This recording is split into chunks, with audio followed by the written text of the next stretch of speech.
आणि मला सगळ्यांना वाबळे महाराजांना ऐकायचंय. दोन गोष्टीचं सांगणं खूप महत्वाचं आहे. वाढदिवस हा बहाणा होता. 69 वर्ष बौद्ध धर्माला तुम्हाला आणि आम्हाला बाबासाहेबांनी 69 वर्ष बौद्ध धर्म दिलाय. अधोगती प्रगती नीती अनिती आम्ही कुठं आहोत आणि कुठं राहायला पाहिजे होतो त्याचा सखोल विचार केला तर माझ्या लक्षात हे आलं, प्रवचन से आदमी सुधरता नहीं, प्रवचन से आदमी सुधरता नहीं और तमाशों से आदमी बिगड़ता नहीं.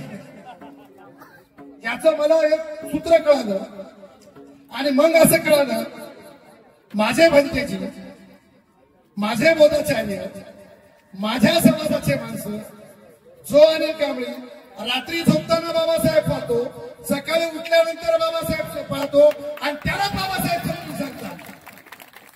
म्हणून आता एक रस्ता बदलला. माझे भंतेजी सतत गेल्या 40, 45, 50 वर्षापासून आम्हाला सांगायले थोडं कळायला मार्ग गेला झालाय. हे जे बापू आहे ना, बापू विश्वास करणार नाही. विश्वास हिंदू धर्मामध्ये आज दिवाळीचं पहिलं पाणी आहे आणि हिंदू लोकांना सांगताना मला अभिमान वाटतो, हा पुणेकरांसाठी अभिमानाचा दिवस आहे की महात्मा फुलेच्या वंशजातला कीर्तनकार इथं आलेला आहे.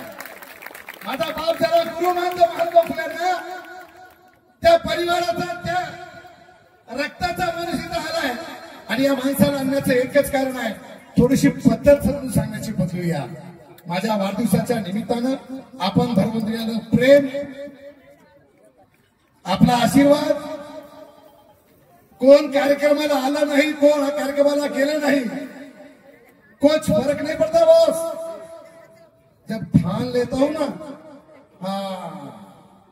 थोड़ा थांबा, एक बार लागू दिया संहिता, आचार संहिता, देखते हैं किसमें कितना है दम.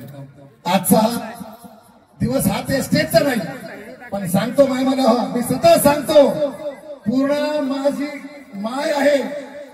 जसं माझं गाव आहे तशी माझी माय आहे आणि माझ्या पूर्ण शहरातला तरुण जो व्यसनाकडे चाललाय, माझ्या पूर्णातलं राजकारण एक वेगळ्या पद्धतीचं होऊ लागलंय. याला कुठंतरी बदलण्याचा प्रयत्न करणार आणि हे प्रयत्न पहिला प्रयत्न म्हणून वाबळे बापू आपल्या चरणी नतमस्तक होऊन या कार्यक्रमाला आपण सुरुवात करावी एवढीच आपल्याला विनंती करतो. मी तुमच्यामध्ये आणि या पुण्यामध्ये जास्त वेळ घेणार नाही. आमचे धर्मगुरू मी सतत सांगतो, मी त्या आखाड्यातला पैलवान आहे ज्या आखाड्याचा वस्तात थांबणारे कळते ना मला. मी वस्करा काही पुढी पुढी करणार नाही, पुढी पुढी केलेलं काय होत नाही रे, लई मोठं आहे ते मला माहित आहे आणि इथून मी माहित आहे, तिकडे माहित आहे. त्यामुळे थोडा हिसाब होता. मी सतत सांगत असतो, मी त्या आखाड्यातला पैलवान आहे ज्या आखाड्याचा वस्तात उपगुप्त महादेव आहे. म्हणून तसे डावपेच त्यांना माहित आहे, तसे डावपेच मलाही माहित आहे. म्हणून माझ्या गुरूंना विनंती करतो, आपण या कार्यक्रमाचा अध्यक्षीय समारोप करावा आणि महाराजांसाठी द्यावा. आदरणीय भगवंत उपगुप्तजी महादेव.